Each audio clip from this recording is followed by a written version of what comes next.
hacer un poco de lectura de los 3 libros. A mí siempre me apetece solo leer el último, claro. Bueno, no a todos los autores, pero a mí me apetece leer el último porque me identifico siempre especialmente, hasta el punto de que anulo mentalmente casi los libros que he escrito antes, ¿no? Y lo necesito en cierto modo para escribir el siguiente. Y aunque es evidente que, bueno, luego es inevitable más que nada, pues, que hay elementos de unión y elementos que están en todos, ¿no? Pero sí me ocurre eso de hacer o intentarlo, ¿no? De hacer tabla rasa después de cada libro, ¿no? Entonces leeré más del último, del más reciente, pero voy a leer también algunos de los 2 primeros libros. El primer libro es Espíritu a Saltos, que es de 2003, que es un libro que estuve escribiendo durante mucho tiempo. Antes he dicho que casi los 3 eran 3 obras poéticas completas, es decir, 3 cancioneros o 3 poesías reunidas. Puede parecer un poco exagerado, pero por el espíritu de composición lento y intentando atender a lo necesario, ¿no? A la poesía que se hace necesaria para uno mismo y no a la poesía que se puede escribir porque se lee poesía, porque está uno, digamos, acostumbrado a escribir poesía, ¿no? Que buena parte de la poesía que se escribe porque se lee poesía, ¿no? No por una especial inclinación, digamos, a escribir en concreto lo que se escribe, ¿no? Y bueno, pues dentro de ese espíritu de composición, pues el libro tardó muchos años. Antes de esto prácticamente no había escrito nada, o sea, está aquí todo, digamos, todo lo primero, ¿no?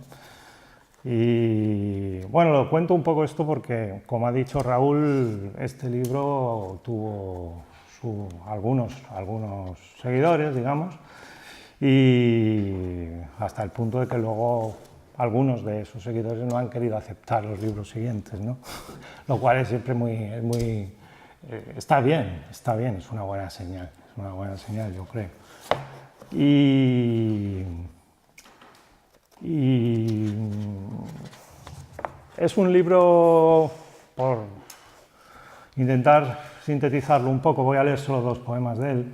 Es un libro que trata en cierto modo, hay un héroe, trata en cierto modo como de una mentalidad heroica que intenta enfrentarse al mundo, ¿no? Y hacer el papel heroico, el papel del héroe, el papel de la salvación, incluso de la salvación por la poesía.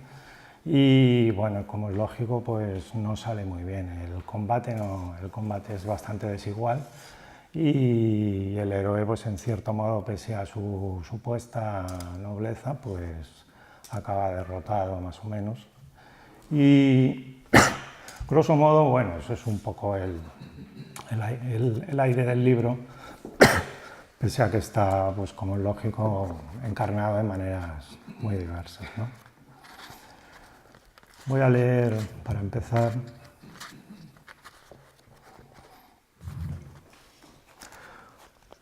un poema que es el primero que publiqué en una revista. Yo no he publicado nunca mucho en revistas, pero este fue el primero.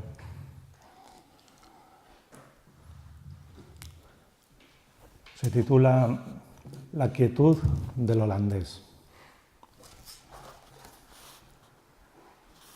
Algo me desea, como si ello y yo fuésemos parte de otra parte que a su vez nos desea y en un principio lo era todo.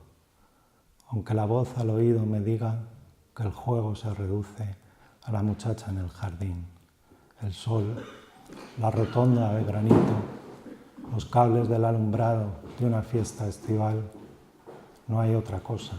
Sol y deseo, no deseo de un cuerpo, sino sol y deseo de la evidencia de un cuerpo, que los objetos permanezcan cercanos y tranquilos, que la voz al oído no se inquiete y no cuente la fábula caduca de una nueva manera.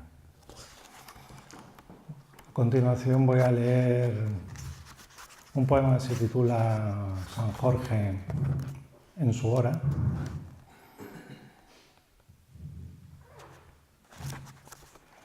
Es un poema que trata sobre la justicia, sobre la necesidad de justicia. En cierto modo está inspirado por la causa palestina.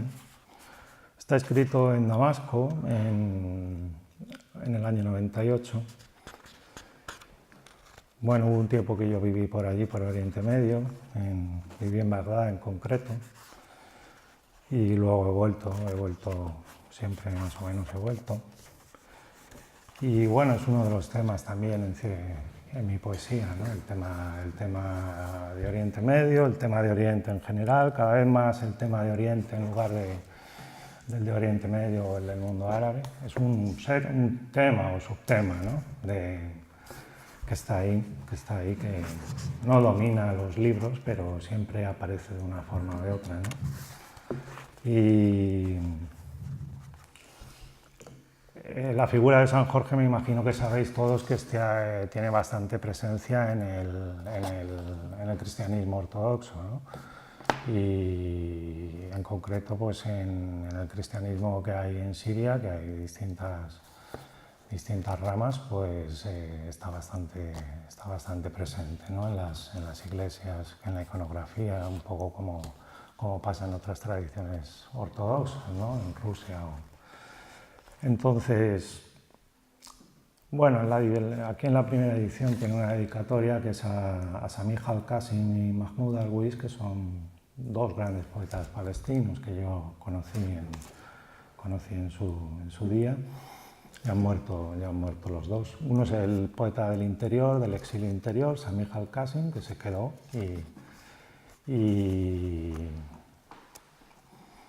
y adoptó la nacionalidad israelí, y el otro es Mahmoud Darwish, que pasó muchos años en el exilio, aunque finalmente regresó a Ramallah. San Jorge en su hora. Suele ignorarse, pero no he existido. He sido una idea, lo que os hará luchar cuando hayáis de luchar y saber por qué morir cuando hayáis de morir sacrificadamente. En el monte al Carmel, que San Juan llama Carmelo, advine como idea e hice que imperara la justicia en septiembre, y así el año entero.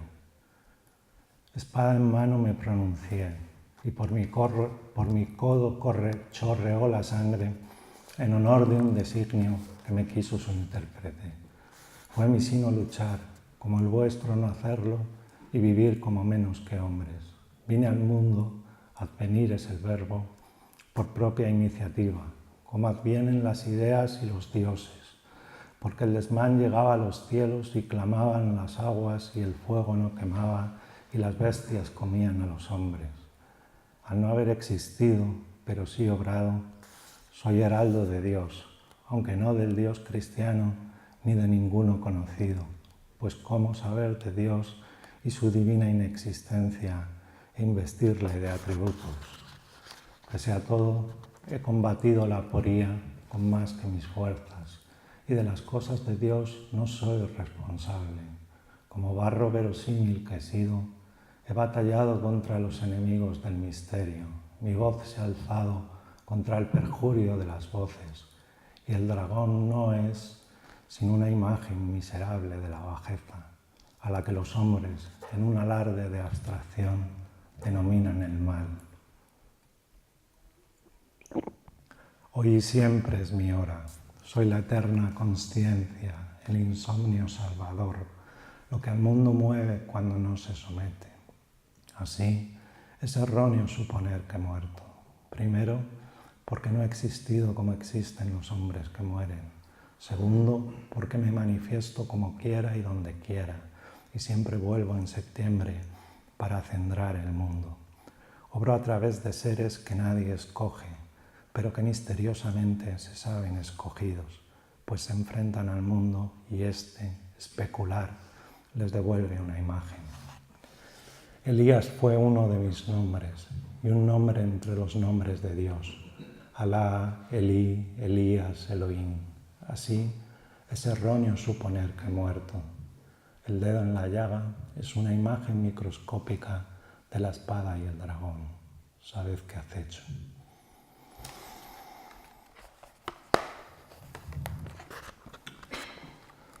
Bueno, ya de este libro ya no voy a leer más.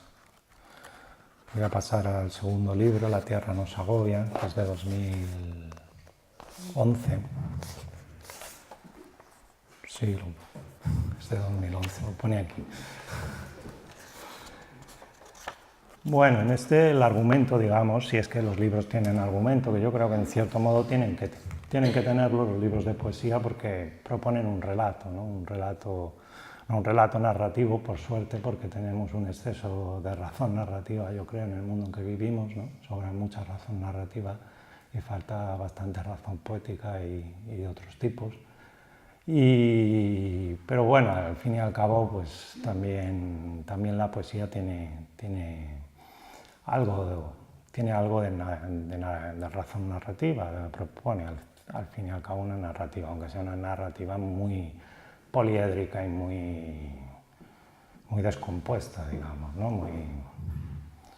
En cierto modo es una narrativa que es lo contrario de una narrativa. Pero bueno, por decir así, pues el argumento en cierto modo respecto a al primer libro, a Espíritus Altos, cambia la figura que dominaba, que lograba que construía un personaje, que se medía con distintos aspectos de la cultura y de la realidad. Esa figura pues ya no es una figura heroica y una figura sometida, digamos, a los dictámenes del yo de todos y del propio yo, sino que entiendo yo que es una figura que se vuelve un poco contra eso y se vuelve un poco hacia los demás, hacia el mundo, ¿no? Hacia las cosas. Lo que abstracta e idealmente yo creo que habría que llamar las cosas, ¿no? que lo incluye todo, ¿no? Incluso a nosotros mismos, ¿no? Porque, bueno, no somos en el fondo mucho más, yo creo que no somos tampoco mucho más que cosas, ¿no? En el sentido pleno de lo que una cosa puede ser, ¿no?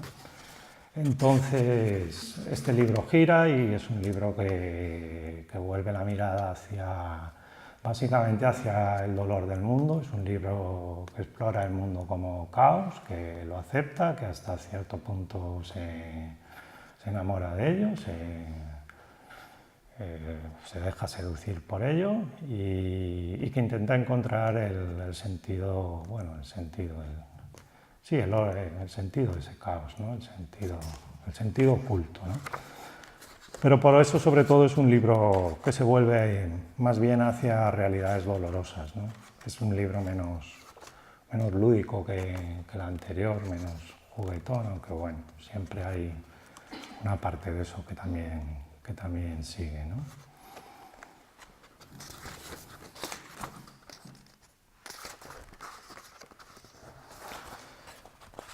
Voy a leer para empezar un poema que se titula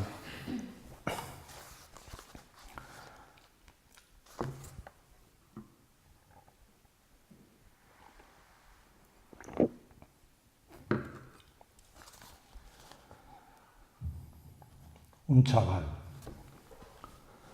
Tiene 10 años. Está tumbado en la cama, despierto, de noche, de día a veces.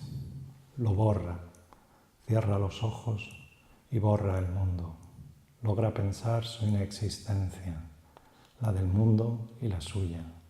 Logra ver la pequeñez de la Tierra en el universo, su verosímil inexistencia, negro en el negro, el pleonasmo de toda psicología, la inutilidad de su sufrimiento, lo contingente de su vida, su colegio, su familia, las cosas que le hacen sufrir, el cheviot materno, la enuresis nocturna, un agujero que se sienta, un agujero que se levanta, un agujero que duerme y come y cae en un agujero, oscuro como un montón de uretras. Fácilmente todo podría no existir. Así se aleja de la tierra su corazón, hasta no sentir y no sentirse. Lo hace cuando no puede más. Le asusta hacerlo, tener la fuerza de imaginar la verdad de la nada. Le asusta su imaginación, su inteligencia, su nulo poder real. Acaba con el mundo porque es un niño. Le alivia.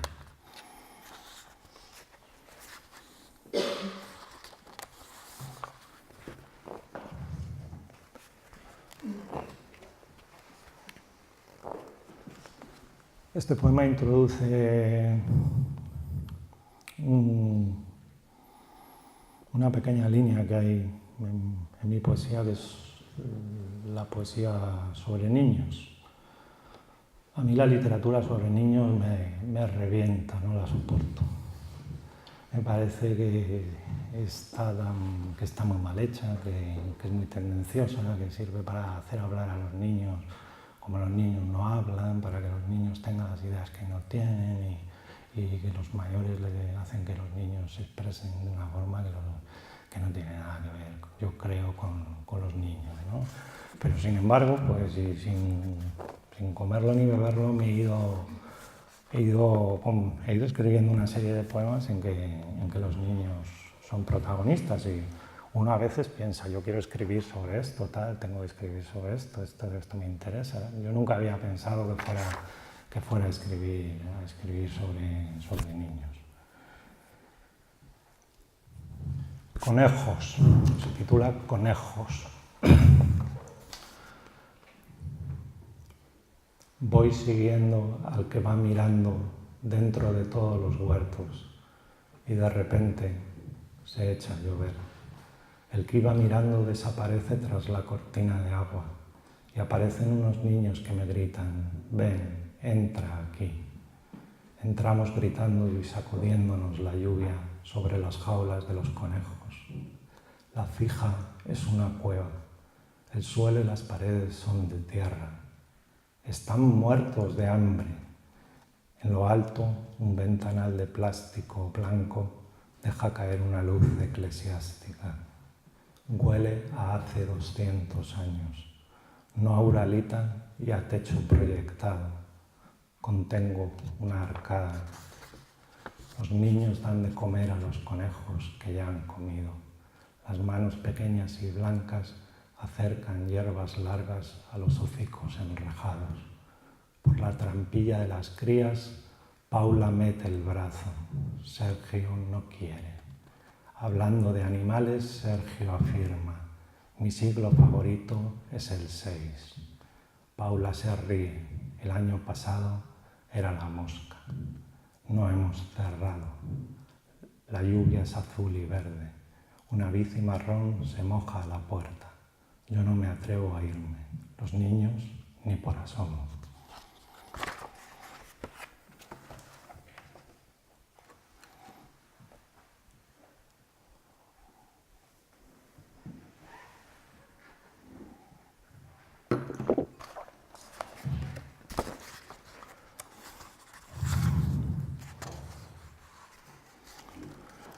Bueno, no he comentado que con este libro se introduce un poco el tema rural en mi poesía, que era otra cosa que yo nunca esperaba que ocurriera, porque yo he sido siempre muy urbanita, pero lo cierto es que bueno, vivo en el campo desde hace 15 años o así, y el tema se fue introduciendo poco a poco, ¿no? Este poema que he leído es un ejemplo de eso, ¿no? Y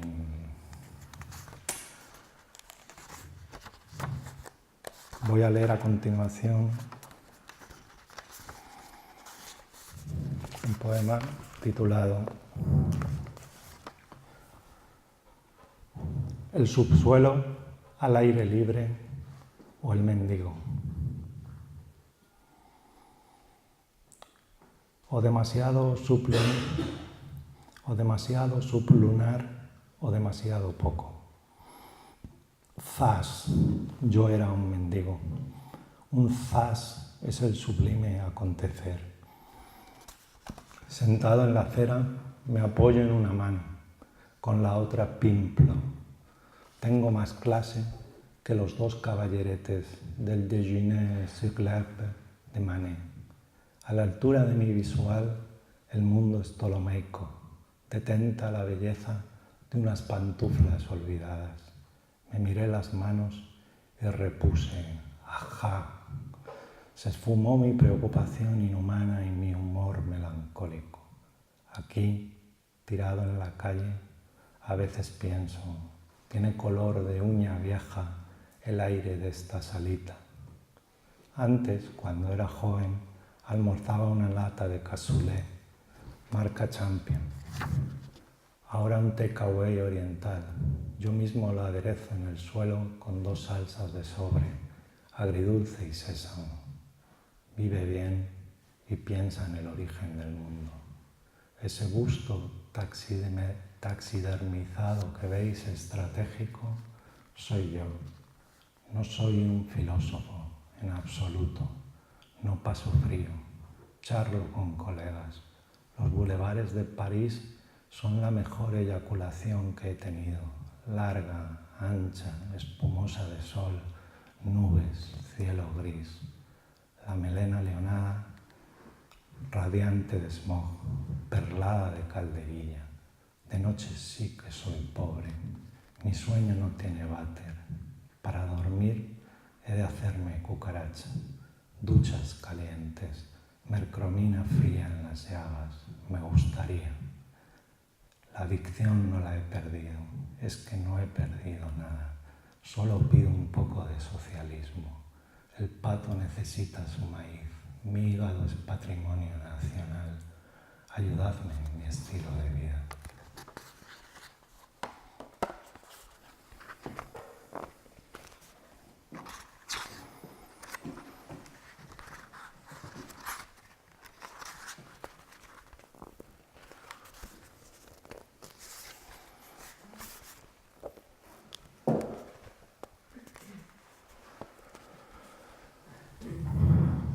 Bueno, esto es un palabreo.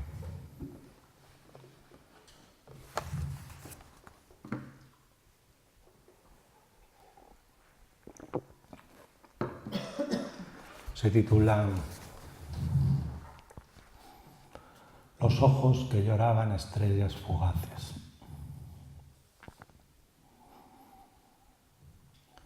Enamorado de la tiña de una muchacha que vive en una casa sin cristales. El día que llegues a eso, Ícaro envidiará tus alas, Apolo tu voz, Fausto comerá de tu plato.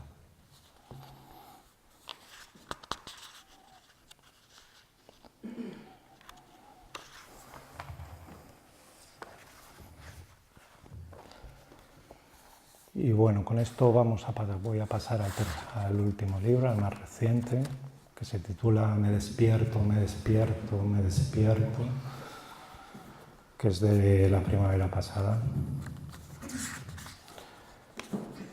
En este libro se continúa desde mi punto de vista la tendencia del anterior, ¿no? De volverse hacia las cosas, de intentar rebasar un poco en la medida de lo posible la cultura del yo, la cultura de las máscaras, la cultura de la cultura, que es casi la única en la que vivimos ya,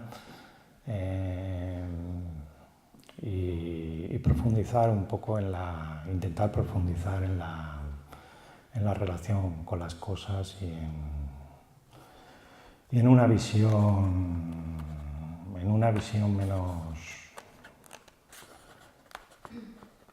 todavía menos intelectual, si es posible, ¿no? Es un libro que aparentemente puede parecer un libro de viajes, cosa que por otra parte es casi un poco extraña en poesía, pero que en realidad para mí no lo es. Es casi casual que los poemas estén enmarcados, algunos de ellos estén enmarcados en lugares que no son cercanos, pero no es por un afán ni de exotismo, ni de snobismo, sino porque realmente en esos poemas lo que ocurre es que hay cosas que suceden en esos contextos, ¿no? El contexto en sí tiene un valor secundario, lo que importa, bueno, hasta cierto punto secundario, ¿no? Porque también hay en algunos poemas hay una empatía, una identificación con el contexto, evidentemente, pero lo que importa en cierto modo es cómo ocurren las cosas, qué cosas ocurren en ese contexto, ¿no? Es un poema, bueno, el título parece misterioso, ¿no? El libro trata de la necesidad de despertar en todos los sentidos, de despertar en un sentido espiritual, en un sentido político y en un sentido personal, amoroso o parecido, ¿no? Y un poco por ahí va el título, y un poco también pues porque el despertar nunca es un despertar de una vez, siempre hay que despertar muchas veces para empezar a despertar un poco, ¿no?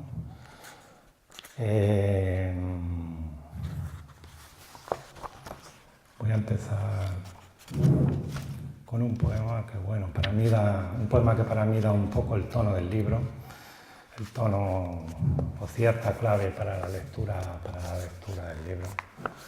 Aunque bueno, el mito de las lecturas de los libros, pues cada uno lee los libros como le parece, ¿no? Y bueno, pues si alguien quiere leer un poema como un poema de viaje, pues es un poema de viaje. El poema se titula El árbol de Buda. Y bueno, tiene la pequeña anécdota que tiene es que, ya sabréis, pues, Buda se iluminó o recibió la iluminación. Se iluminó, es más exacto decir, porque no recibió nada, se la trabajó. Se iluminó debajo de un árbol, de una variedad de higuera en la India, en el norte de la India, un poco más al norte de donde él había nacido, que es un lugar que existe todavía, se llama Bodh Gaya, y allí existe todavía un árbol que se supone que es, aunque realmente no es el mismo ejemplar, porque de viejo murió. Bueno, hay una leyenda de que hubo una reina que luego tenía que ser una reina, claro, la mala que lo matara. Hubo una reina que envenenó el árbol porque el rey se había hecho un budista muy ferviente, digamos. Bueno, no es exacto decir ferviente en el budismo, pero... Y el árbol se echó a perder, y a partir de un injerto que se había llevado a Sri Lanka, pues se trajo el injerto, se volvió a plantar, y el que hay ahora es un supuesto hijo del árbol original. Esto porque tiene un poco de gracia, aunque no tiene mucha relación con el poema. Y lo leo ya.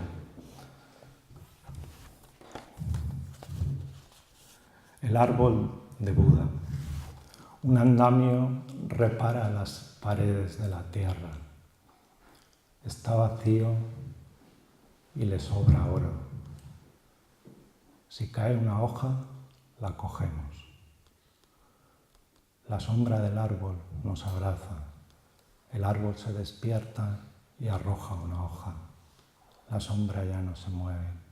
La sombra de la hoja no cae. El aire sigue en su sitio. El trono del aire es dorado. Si quieres, nos vamos. La sombra no espera, como el gato y el monje, que le den de comer. Las puntas de oro de la higuera se pegan al muslo del jazmín. Tú la has visto, yo te veo, yo te amo y juntos tenemos que abrazar el árbol y abrazar la tierra. El gato coge la sombra y se la lleva a otro sitio.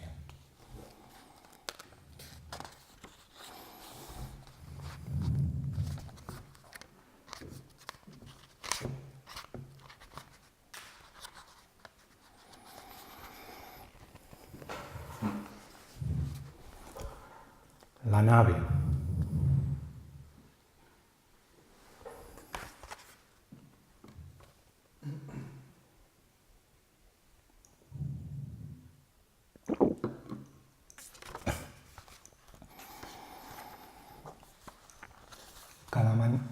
Cada mañana, perdón, la nave.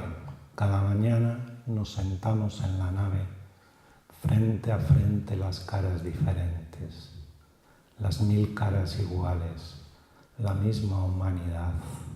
Todas hemos cedido para estar aquí, rebosantes de lo que queremos. Una lee un diccionario de rimas, otra los estadillos bancarios. Cada mañana nos sentamos en la nave con proporción y sin aliento, con las ventanas a la espalda y las orcas en medio.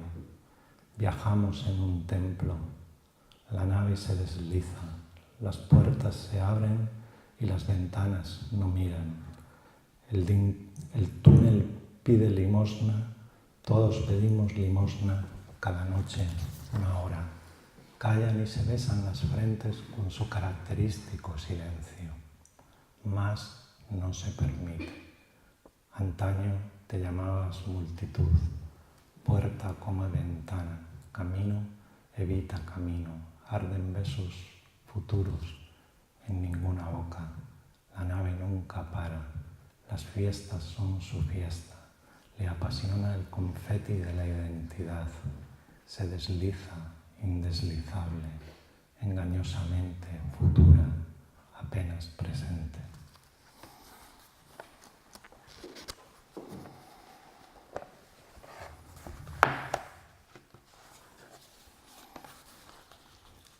Carnicero herido. Vive encima de lo que vende. Si se posa una mosca en la carne, baja y la espanta. En el escaparate de la esquina, Hello Kitty le mira. Hello Kitty no tiene boca para tener su boca y unas líneas aéreas. También hay una hucha de cerdo y un enano de Blancanieves, y un pinipón que representa la majestad pirata de las islas. Las manitas de cerdo y las tripas de vaca ya se hacían en China hace siglos, en tiempos de la mujer más bella de la historia, Yang Kuei-fei. Ha roto la carestía y la carestía le ha roto, ha roto la carestía y la carestía le ha hinchado la cara. Se puede acariciar un pómulo de lichi con dedos forenses. Él se vuelve como caracol herido y sube a su descanso. De noche pierde la nariz y los ojos, que quedan reducidos a un punto, y renuncia al castillo. Se afeita todo menos 3 pelos a cada lado del bigote.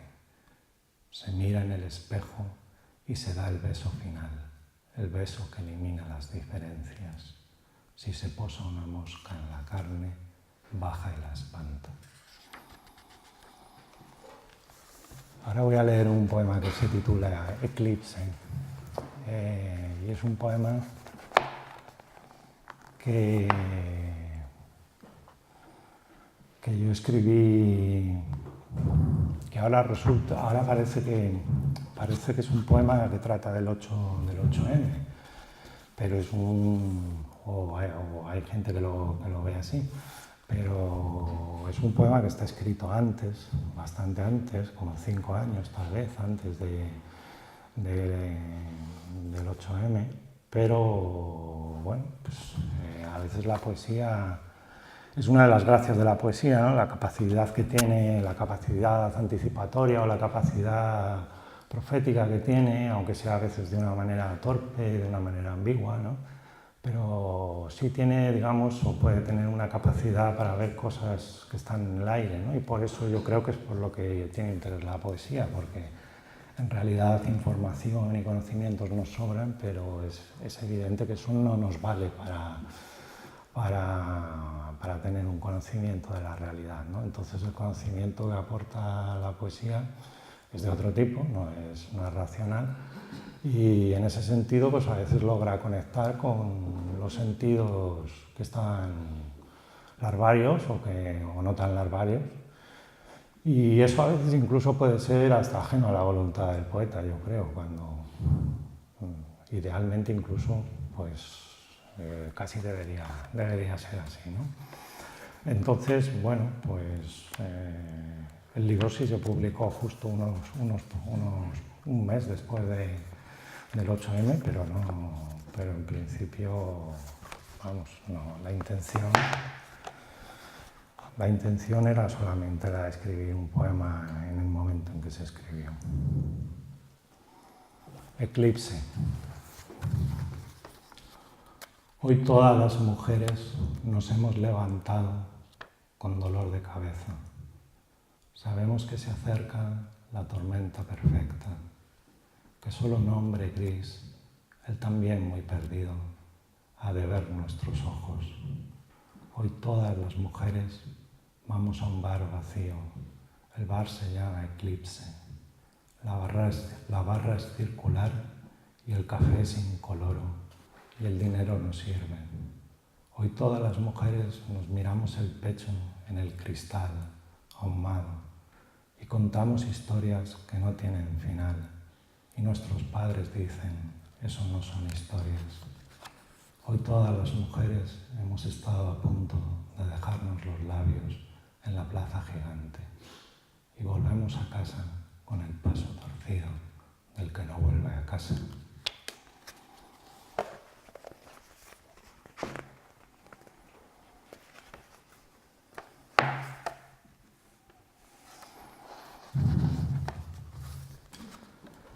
Cama. Alguien hace gárgaras cuando yo no duermo. Aquí, en la eternidad, se oye de estrella a estrella. He pagado un precio universal por esto. En mi vida anterior yo era una mujer, llevaba una tetería, hasta que entró una pareja de turistas. Bebían medio dormidos. Pasaron a mi cama en la trastienda, entre los sacos de té y las escobas. En mi vida anterior, ahora llevo 50 camas. Las parejas chillan como poseídas y en el cuarto de las escobas canta un grillo en la jaula amarilla de la abundancia. Mis hijos me oyen de estrella a estrella.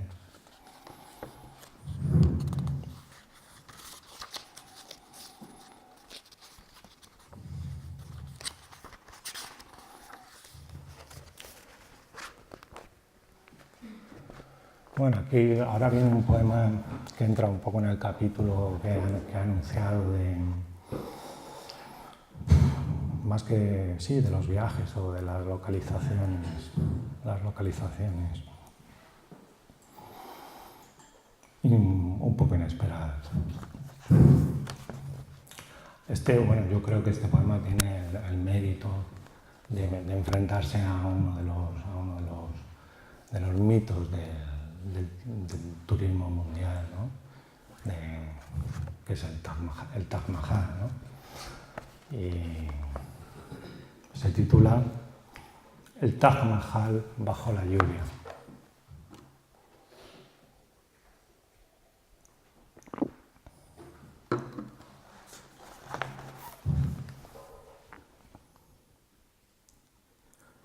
Cambio de hotel, pero no de habitación. Hotel Sheila. Un pastel de moca gira en lo alto y me secciona la cabeza. Hotel Sheila. Risas del Himalaya, sangre de los ancianos, Duermo encima del alma del bruto que ayer durmió aquí, su corazón contra el mío. Hotel Sheila, me despierto, me despierto, me despierto. Y tú duermes a mi lado, tus manos de mujer sobre mi cabeza. Esta cama no me vale ni de ataúd, los pies me sobresalen, Hotel Sheila. Cuando el pastel de moca me corte la cabeza, la sangre te hará el amor besándote la espalda. Los pies me llegan hasta el jardín, reactor nuclear de la belleza, blanco como un susto por amor, ingrávido y húmedo como tu lengua. Las cuatro patas apuntan al cielo, blancas, picadas de mosquitos. Esta habitación es ideal, no tiene televisión, no tiene TV. El soporte sirve de percha a las moscas. Templo del amor con las cuatro patas al aire. La lluvia se va comiendo mis rodillas. Hotel Sheila. Un codo ya no me pertenece. Si cruzas el río, verás el culo del amor. El poblado chabolista bajo la lluvia. Bajo las tiendas, las televisiones encendidas. A cuatro patas estamos destrozando el cielo y al menos dos almas respiran, la tuya y la mía.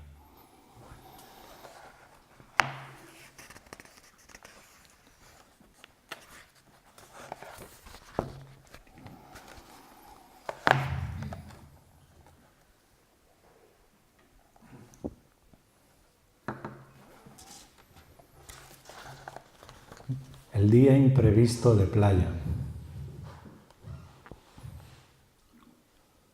El día imprevisto de playa es el poema que nunca he escrito.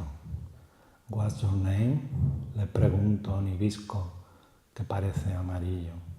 Las bicis sí son amarillas y se quedan varadas en las dunas vegetales. Las barcas son redondas, de un cáñamo negro fuerte, y vuelven con jureles oblongos, con la cola en ángulo recto, rasposo. Su plata de navaja envejecida rebana la mirada. Los mojan en la orilla y la chica se los lleva en la balanza de caña de los hombros. El chico vuelve al mar con sus galletas, maneja el remo enorme. Los bermudas se difuminan cuando llegan junto a las boyas rojas. Los cangrejos se trasladan con aire de cascanueces, yacen descoyuntados por la orilla, tenazas rotas por el mecánico celeste. Nuestras huellas son muy largas, las olas no las borran. Los cangrejos componen su muerte delicada. En la playa, mi amor, hicimos el amor por primera vez. La chica va al mercado y el chico va al mar. Algo en el cielo recuerda la ceniza de los B-52. No lo escribí en Roquetas ni en Chile. Lo escribo en el mar de Kew, bajo un sombrero de papel. No me acordaba yo de que tenía, cuando no lo he elegido por eso, de que tenía la mención a Roquetas. No lo he elegido por eso, lo he elegido porque pensaba que lo tenía que leer. Y cuando he empezado a leerlo, ha habido un momento en que me he cortado un poco, no sé si lo habéis notado, porque he dicho, si este es el que tiene la mención al final de Roquetas.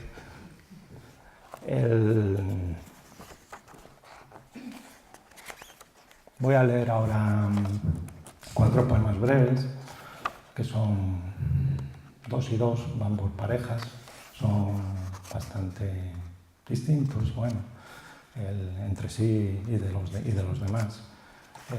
La primera pareja son 2 poemas un poco de tono un poco melodramático, que a mí me gustan mucho, no sé si a la gente le gustan. No digo todos los poemas de melodramáticos, digo estos en concreto.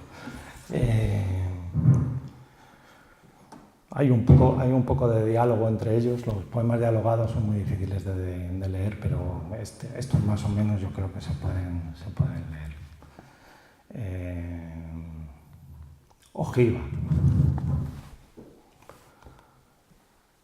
No pude soportar que cuando mirábamos por la ventana en ojiva de una iglesia, cayeras contra mi espalda como un peso muerto.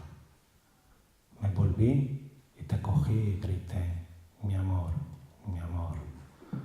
Y a cada segundo pesabas más y no abrías los labios ni los ojos. Grité, amor mío, te besé, lloré sobre tu rostro y caí como un peso muerto sobre ti y no abrí los labios ni los ojos. La ventana hizo lo que pudo. ¿Qué sabía ella de almas inmortales?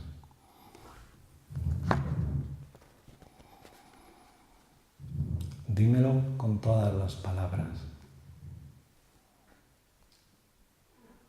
Soñé que decías que ibas a morirte. Grité y te despertaste y te conté mi sueño. Que yo te había dicho que todo el mundo estaba muriéndose ahora mismo. ¿No es así? Te dormiste de nuevo y no me contestaste. Me abracé a ti y perdí el sentido.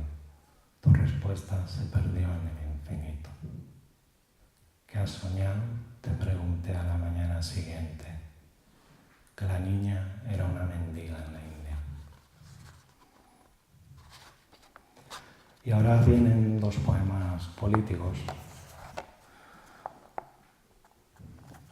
Ya había algunos en el libro anterior.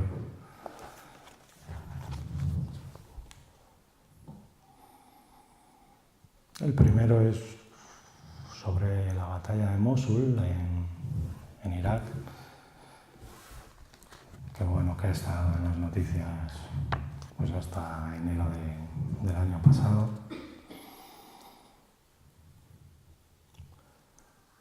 La batalla de Mosul. ¿El zumbido este molesta? ¿O solo lo oigo yo? ¿Lo oigo yo? No lo oímos todos, pero qué zumbido. El bu este. El bu... Esto sí lo oí. ¿Eh? Eso es tu respiración. Ya. Un poquito si ¿Lo quieres. separo? Un pelín. Pero no molesta. ¿No lo oís casi? La batalla de Mosul.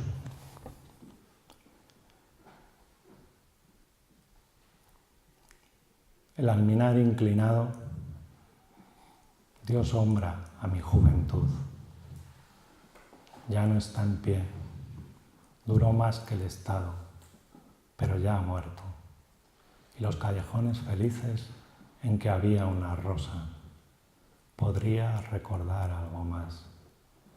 La historia es un fusil junto a un mazo que hace saltar las puertas.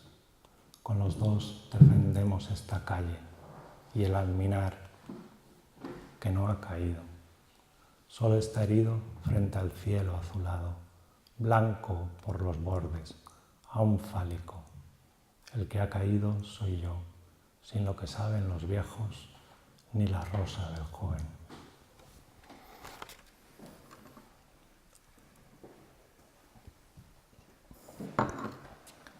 Y el siguiente trata sobre la caída de Alepo,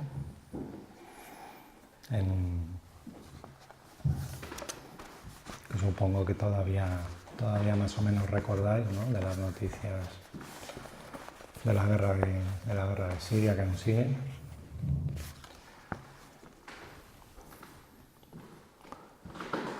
La caída de Alepo.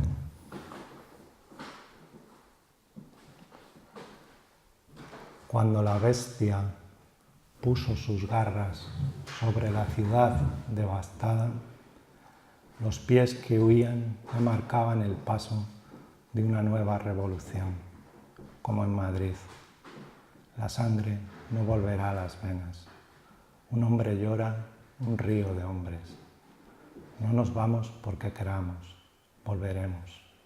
Ya estamos volviendo por cada puerto del Mediterráneo. Las hormigas abandonan la ciudad bajo la mirilla que les perdona la vida. La chica que escribe en las paredes de su piso antes de irse: el pueblo quiere la caída del tirano, sabe que su casa será destruida, que no volverá, porque no vuelve el que deja la puerta abierta.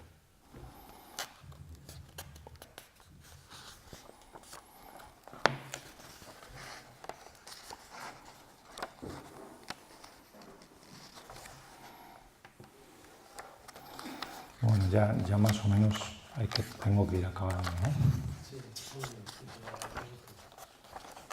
¿Cuánto tenemos?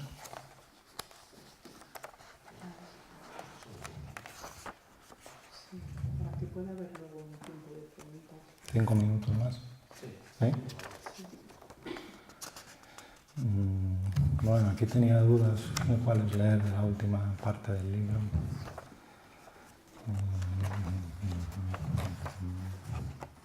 Bueno, voy a leerlos más para terminar.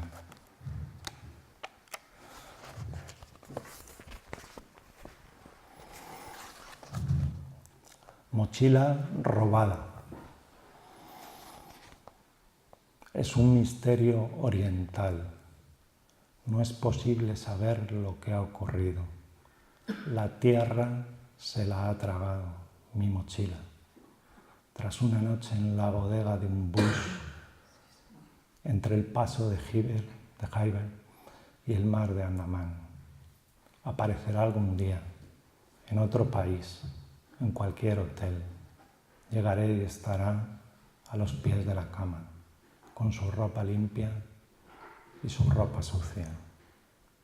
Una mochila no se esconde bajo un burka, ni a la luz del día. No hace el amor ni sirve para nada. La mochila de quien viaja para perderla tiene una larga historia.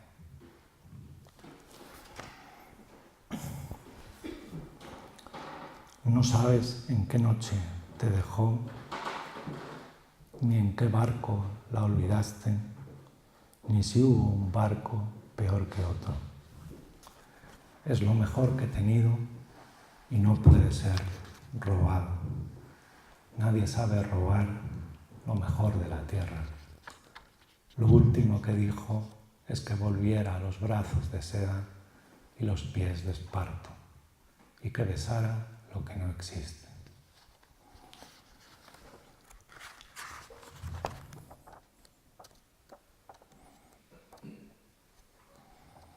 Y para acabar voy a leer un poema de amor. Los poemas de amor no están de moda, pero van a estarlo. Va a ser la próxima moda. Estoy muy convencido. Ya se ha puesto de moda la poesía del campo y ahora lo siguiente va a ser la poesía de amor. Porque por lo general se escribe mucha poesía amorosa, pero pocos poemas de amor, podríamos decir, ¿no? Existe en la poesía parte de los discursos poéticos establecidos. Uno de ellos es el discurso de la poesía amorosa, ¿no? Que es un discurso casi siempre el mismo, ¿no? Y bueno, eso es poesía amorosa, pero quizá no son poemas de amor, ¿no? En cierto modo. No, yo creo que hay una diferencia, ¿no? Entre encerrarse en una retórica y dar vueltas a esa retórica y plantearse las cosas o al margen de la retórica o contra ella, ¿no?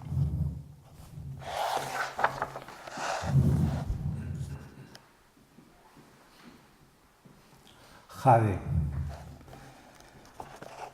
dices que está sonando mi canción, pero escuchamos y no la reconocemos. Yo no logro atrapar ninguna nota. No sé si tengo una canción y se nos va poniendo cara de tontos. Te miro entristecido, deseando que las notas se aclaren. Nos cogemos las manos como diciendo, no importa. Pero la decepción hiere tus ojos. Te arrugas y maldigo la canción desconocida. Tú vales más que ella. Tus ojos son las notas que yo necesito. Se apagan, pierden su verde jade por una música desconocida. Y todo ocurre en la calle, en otro continente, bajo la sangre de los semáforos rojos, bajo el paraguas del cielo hecho templo de oro, donde los besos no se piden, dame un beso. Y esa es la canción. De repente la oímos. Suena como suenan las canciones, con un dejo a inmortalidad, perfectamente temporal, sin gesto y sin tiempo. Y el jade vuelve al jade, como un poema triste de amor y verdad. Gracias.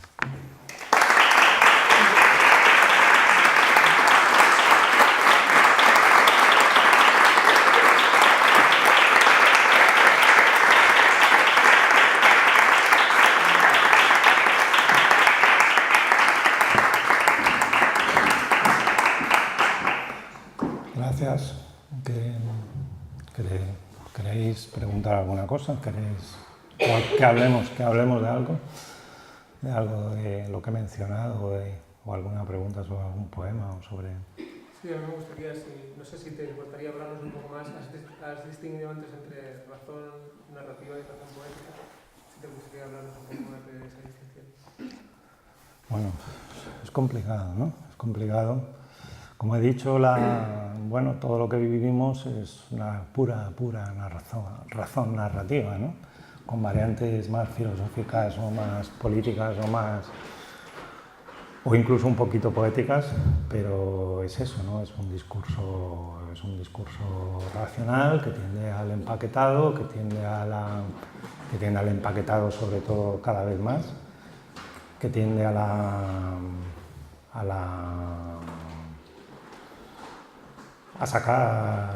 instrumentalizar el conocimiento y a instrumentalizar la realidad misma, ¿no?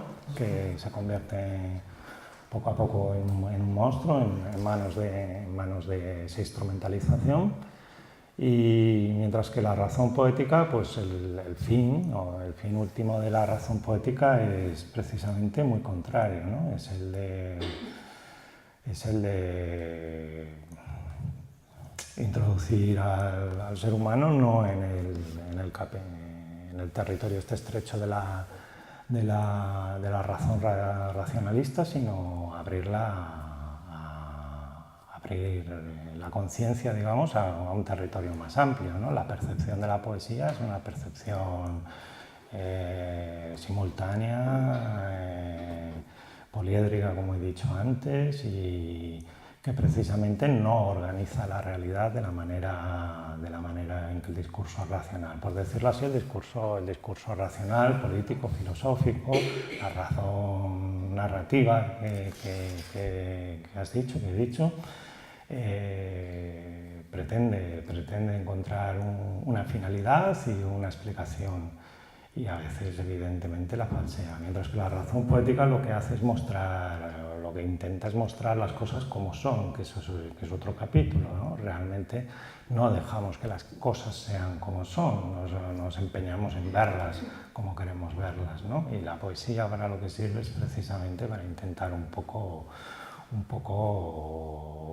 ver las cosas como son. En cierto modo la poesía la poesía, cuando hablamos de poesía, evidentemente hablamos de la gran poesía, ¿no? De lo que todo el mundo más o menos puede haber un acuerdo en que es gran poesía. Y la poesía, cuando lo consigue, lo que muestra es una realidad que no está escindida como la realidad que conocemos habitualmente, ¿no? En la que nosotros nos regimos con el piloto automático al que llamamos yo, al que llamamos, el que es nuestro ego, el que es lo que llamamos nuestra persona, nuestra identidad, todo eso es un piloto automático. Y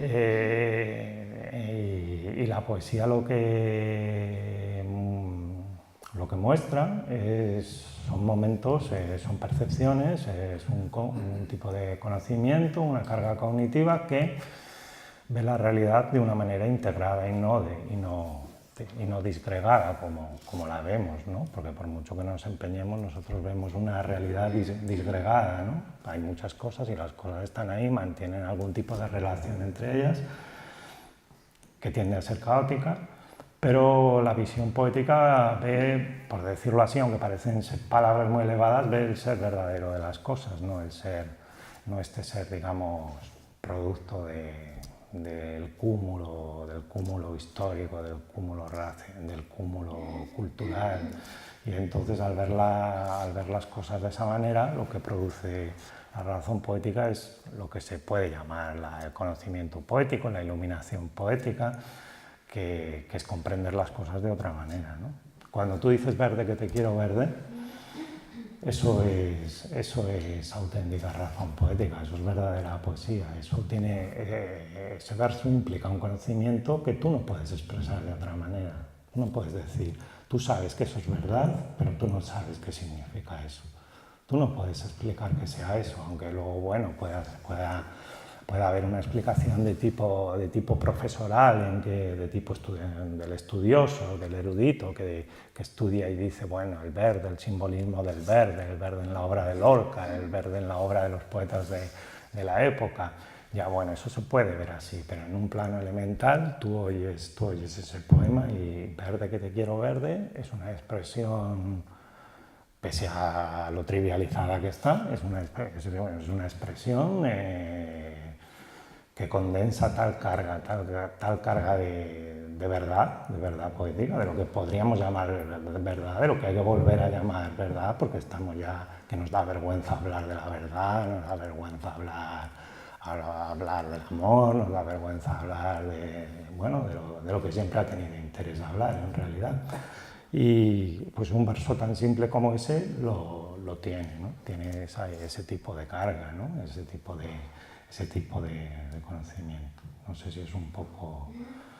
Entonces, bueno, la poesía en términos sociales lo que hace, en la pequeña medida que puede, es aportar este tipo de visión a la realidad, ¿no? Pero claro, en el orden social que vivimos, la capacidad de penetración de eso es limitada, claro, es pequeña, ¿no? Pero también hay otras cosas que sirven para lograr conocimiento, digamos, que también tienen un espacio muy reducido dentro de la realidad, ¿no? Y que sin embargo pues sirven para eso, ¿no? Sirven para... En general yo creo que, bueno, que la función verdadera de la poesía es aparcar un poco el ego e intentar ver el mundo y las cosas pues como son, ¿no? Y en la medida en que eso se produce por un proceso de impersonalización del autor, que hasta cierto punto logra, si no aniquilar su ego, que es muy difícil y que necesita mucho trabajo, eso es lo que hizo Buda, por eso decía que se lo trabajó, desmontar el ego requiere mucho trabajo, pero en cierto modo los poetas de una forma natural tienen esa inclinación, esa facilidad, ¿no? La facilidad de que, aunque son personas muy ególatras y en la mayoría de los casos absolutamente insoportables y que no merece la pena tratar con ellos, pues bueno, con Raúl sí, pero a pesar de esa cadena de que muchos poetas pues, son como seres cotidianos un poco estúpidos y ególatras, a la hora de componer poesía, el que tiene la capacidad de componer buena poesía logra en cierto modo salir de las coordenadas del ego y escribir sobre las cosas, ¿no? y reflejar el mundo, ¿no? como es, y sí, en cierto modo como es y no como creemos que es, ¿no? No sé si responde un poco. Sí, te quería preguntar también, ¿qué peso crees que tiene sobre tu afinidad hacia la razón poética, sobre tu estilo poético, tu relación con el Oriente Medio?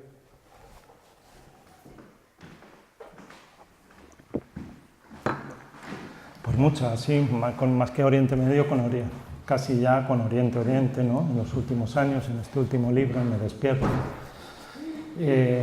Mucha porque yo como que no tanto en un plano personal como poético, ¿no? Llega un momento en que, a mí me llegó un momento en que ves que, bueno,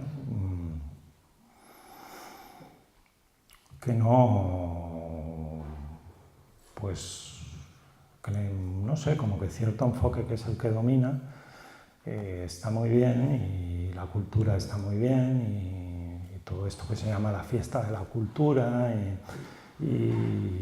pero que realmente si se quiere dar un paso más allá es un poco complicado y la cultura en cierto modo es un laberinto del que no se sale, ¿no? En el que se entra y en el que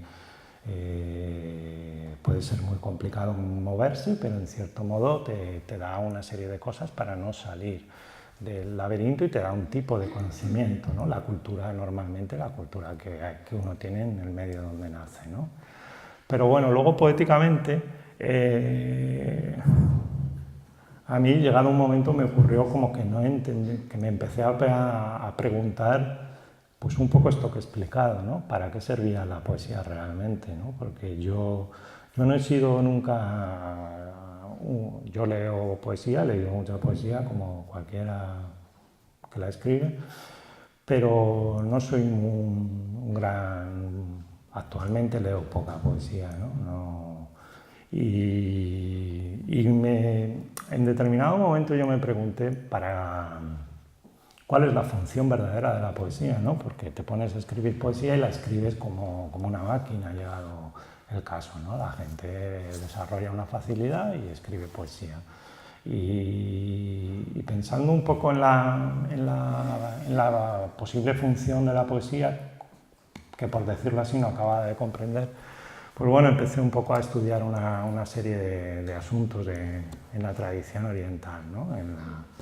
Y más que en la de Oriente Medio, en la tradición árabe, pues en la tradición budista, en la tradición taoísta y en la cultura china fundamentalmente y también en la India, ¿no? Y a partir de ahí pues como que pude renovar mi visión de la poesía, ¿no? Mi visión de la poesía un poco en el sentido que te decía de la anterior pregunta y sobre todo pues como un intento de deconstruir, sino de aniquilar, ¿no? el ego y de intentar ver las cosas desde fuera, en la medida de lo posible, desde lo más fuera posible del ego, ¿no? Y sí, en este caso hay, claro, un interés por toda la cultura extremo oriental, ¿no? Que creo que realmente el pasar por allí, el pasar por ese tipo de planteamientos, aparte de que está en la base secreta de muchas de las obras importantes del siglo XX en Occidente, que han hecho un viaje por ahí de una manera o de otra, ¿no? Yo creo que es una de las paradas obligatorias que tiene el arte occidental, ¿no? El de pasarse por el arte oriental para estudiar ciertas cosas, ¿no?